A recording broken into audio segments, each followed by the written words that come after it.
नमस्कार, म उमेश ढकाल तपाईहरुमाझ फेरि पनि म उपस्थित भएको छु र एकदमै खुसी लाग्छ कि तपाईहरुमाझ उपस्थित हुँदा र आफ्नो कुरा शेयर गर्दा र तपाईले पनि धेरै माया दिनुभएको छ, त्यसको लागि म आभारी छु र अझै पनि धेरै माया दिन जरुरी छ मेरो च्यानललाई, किनभने तपाईको मायाले नै हो मैले धेरै मेहनत गर्नको लागि उत्साहित प्रेरित गर्ने।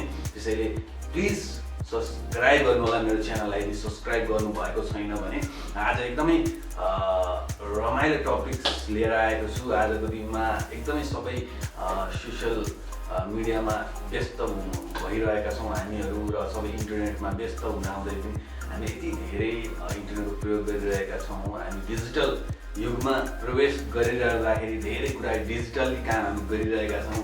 हिजोको दिनमा हामीले कुनै पनि मिटिङ गर्थ्यौँ होइन, तर पनि आज त्यो मिटिङलाई फेरि स्क्रिनमा भर्चुअल मिटिङतिर लाग्यौँ अथवा हामीलाई पेमेन्ट पार्टनरहरू विभिन्न निक्लिए। हिजोको दिनमा इस्यु पनि थिएन।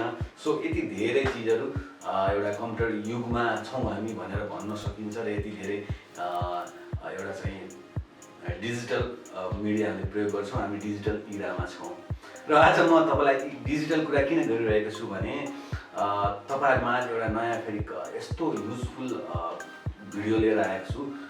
त्यो भिडियो हो तपाईँले कुनै पनि मिडियामा अथवा तपाईँले कुनै पनि इन्टरनेट चलाउनुभन्दा अगाडि तपाईँसित ल्यापटप हुन्छ अथवा कम्प्युटर हुन्छ होइन। कम्प्युटरमा तपाईँले अपरेटिङ सिस्टम हुन्छ विन्डोज 10, 11 होइन। सो त्यो अपरेटिङ सिस्टमलाई कसरी तपाईँले इन्स्टल गर्ने कम्प्युटरमा नयाँ तपाईँको कुनै पनि कम्प्युटर फर्मेट गर्नुभएको छ अथवा तपाईँले फर्मेट गर्ने कोसिसमा हुनुहुन्छ भने तपाईँलाई त्यो विन्डोज 10, 11 चाहिँ डाउनलोड गरेर कसरी इन्स्टल गर्ने त्यस्तो खालको भिडियो म तपाईँलाई सेयर गर्दैछु। र तपाईँ अब पक्कै पनि यति भने तपाईँले बुझ्नुभयो होला। तपाईँलाई अब कहाँ गएर त्यो अपरेटिङ सिस्टम विन्डोज 10 किन्ने होला, अब त्यो फेरि लाइसेन्सवाला हो कि होइन अथवा कसरी फर्मेट गर्ने धेरै तनावहरू हुन्छ। त्यो तनावलाई स्ट्रेसलाई म्यानेज गर्नको लागि तपाईँलाई यो महत्त्वपूर्ण भिडियो, किनभने यो चिज तपाईँलाई एकदमै चाहिन्छ होइन। ल्यापटपहरू बिग्रिरहेको हुन्छ, फर्मेट गर्नुपर्ने हुन्छ, अनि त्यसपछि फेरि त्यसलाई अपरेटिङ सिस्टम चेन्ज गर्दाखेरि त चाहियो तपाईँलाई होइन। सो आजको दिनमा धेरै यस्ता सिडीहरू बजारमा पाइन्छ जुन बाहिर विन्डोज 10 लेखिरहेको हुन्छ, तर घर लगेर इन्स्टल गर्दा तपाईँले त्यो इन्स्टल हुँदैन अथवा कपिराइटेड हुन्छ। तर तपाईँलाई विन्डोज 10 को अथवा 11 को जेन्युन भर्जनको अपरेटिङ सिस्टम चाहिएको छ भने जेन्युनली तपाईँले उनीहरूको अफिसियल वेबसाइटबाट डाउनलोड गरेर त्यसलाई पेनड्राइभमा बुटेबल गरेर तपाईँले अपरेटिङ सिस्टम युज गर्न सक्नुहुन्छ। सो त्यसको लागि यो भिडियो अन्तिमसम्म हेर्नु होला होइन।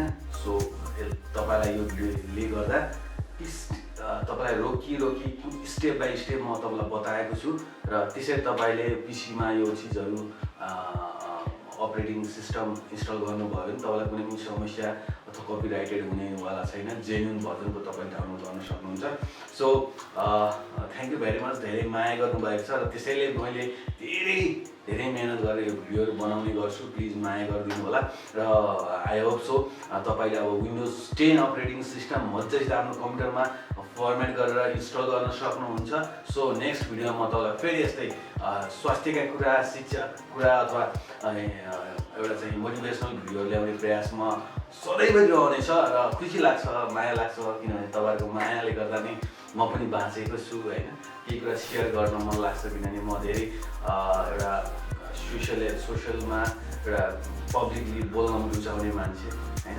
सो तपाईँलाई केही काम गर्न मन लाग्छ भने प्लिज कमेन्ट गर्नु होला। म तपाईँलाई बिजनेस आइडियाहरू पनि दिन सक्छु र साथी समृद्धिको एउटा बिजनेस प्लेटफर्म छ, त्यहाँ पनि जोइन हुन सक्नुहुन्छ। सो धेरै कुरा नगरिकन तपाईँलाई हतार भएको होला र अपरेटिङ सिस्टम विन्डोज 10 कसरी डाउनलोड गर्ने, त्यसलाई बुटेबल कसरी गराउने भन्ने कुरा म तपाईँलाई सेयर गर्दैछु। यदि तपाईँले फेरि त्यसलाई बुटेबल पेनड्राइभलाई फेरि तपाईँलाई इन्स्टल कसरी गर्ने आइडिया चाहियो भने प्लिज कमेन्ट गर्नु होला। त्यो भिडियो म अवश्य पनि बनाउँछु भन्दै म उमेश ढकाल बिदा माग्छु। तपाईँ भने कन्टिन्यू यो भिडियो अन्तिमसम्म हेरिदिनु होला। By by.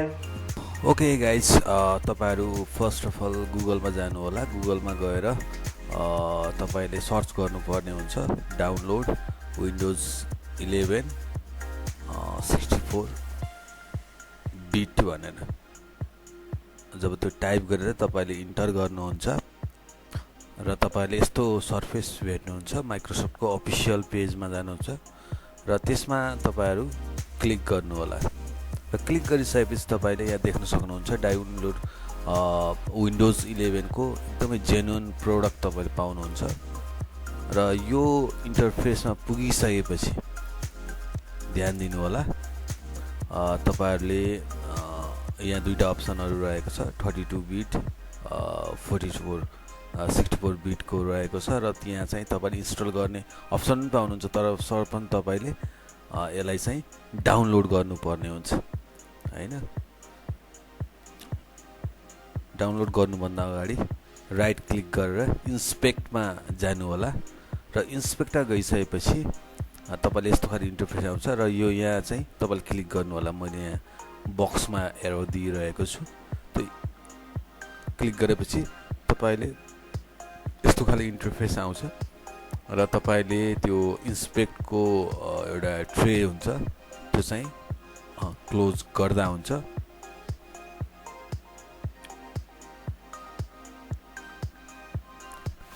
र पुनः तपाईहरु यो इन्टरफेसमा आउनुहुन्छ र यहाँ तपाईले फेरि विन्डोज 11 हैन 64 बिट को यहाँ चाहिँ सिलेक्ट गर्नुहोस् गरेर म रिफ्रेश गरिरहेको छु आफ्नो स्क्रिनलाई र जब रिफ्रेश गर्नुहुन्छ त्यसपछि तपाईहरुले अब डाउनलोड नाउमा क्लिक गर्नुपर्ने हुन्छ र डाउनलोड नाउ क्लिक गरिसकेपछि यहाँ तपाईले भाषा चुज गर्नुपर्ने हुन्छ। यहाँ तपाईले भाषालाई युनाइटेड स्टेट्स इंग्लिश युनाइटेड स्टेट्सलाई क्लिक गर्नु होला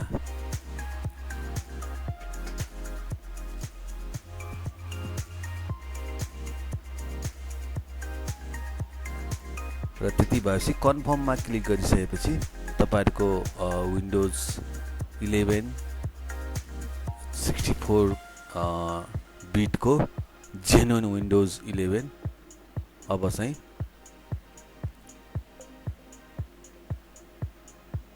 र यो क्लिक गरिसकेपछि तपाईले देख्न सक्नुहुन्छ डाउनलोड बटनमा यो फाइल डाउनलोड हुँदैछ र हामीले एकछिन वेट गर्छौं। यो डाउनलोड हुन केही समय लाग्छ।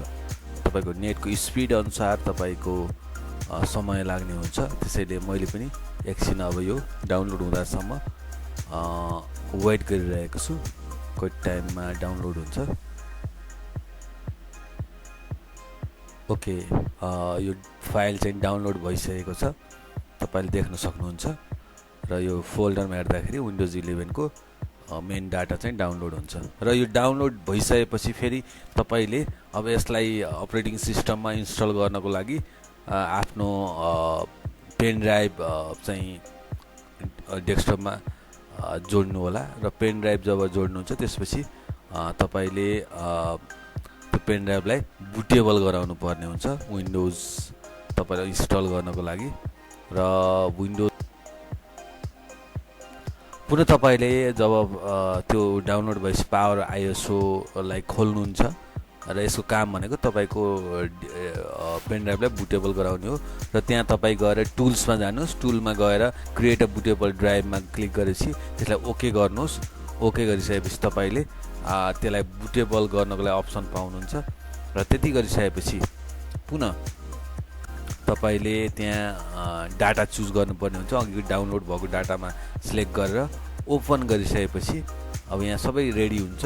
रेडी भइसकेपछि यहाँ तपाईले अब गर्न पर्ने भनेको अब सबै चीज सेटअप भइसकेको छ। स्टार्ट बटनमा क्लिक गर्नु होला र स्टार्ट बटनमा क्लिक भइसकेपछि अब रिराइट भनिरहेको छ ओके गर्नुस्। ओके गरिसकेपछि अब यहाँ तपाईको यो विन्डोज 11 को डाटा तपाईको पेन ड्राइभमा अब बुटेबल गराउनको लागि प्रोसेस गरिरहेको छ पावर आइएसओ ले द्वारा। सो तपाईले यहाँ देख्नु भएको होला यहाँ अब तपाईको यो डाटा चाहिँ पेन ड्राइभमा इन्स्टल हुँदैछ। सो एकछिन टाइम लाग्छ। म वेट गरिरहेको छु त्यो बुटेबल प्रोसेसको लागि। सो ओके तपाईले देखिरहनु भएको छ स्क्रिनमा र डाटा बुटेबल हुँदैछ र केही समय लाग्छ यो पेन ड्राइभ बुटेबल हुन र तपाईँहरूले के ध्यान दिनुहोस् भने पेन ड्राइभ कम्तीमा पनि 8 GB भन्दा धेरैको स्टोरेज क्यापेसिटी चाहिँ हुनुपर्छ जहिले पनि विन्डोज बुटेबल गराउँदाखेरि, र त्योभन्दा कमको पेन ड्राइभले काम गर्दैन। त्यसैले तपाईँहरूले 8 GB भन्दा धेरैको चाहिँ पेन ड्राइभको युज गर्नु होला विन्डोज को लागि, अपरेटिङ सिस्टमको लागि, पेन ड्राइभ बुटेबल गराउनको लागि।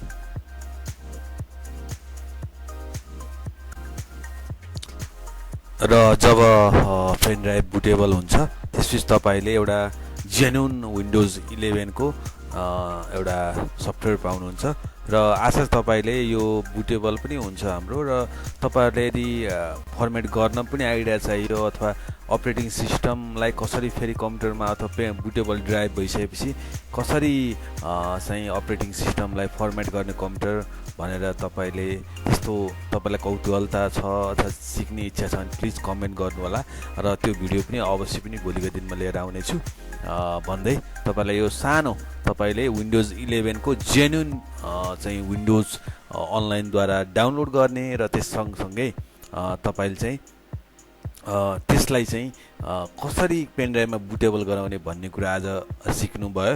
र यति सिकिसकेपछि मलाई जहाँसम्म लाग्छ तपाईँलाई धेरै कुराहरूको सहजता मिल्नेछ भन्दै आजको नेक्स्ट भिडियोमा भेट्ने बाचा गर्दै म उमेश ढकाल तपाईँहरू माझबाट ओझेल पर्छु। धन्यवाद, नमस्कार।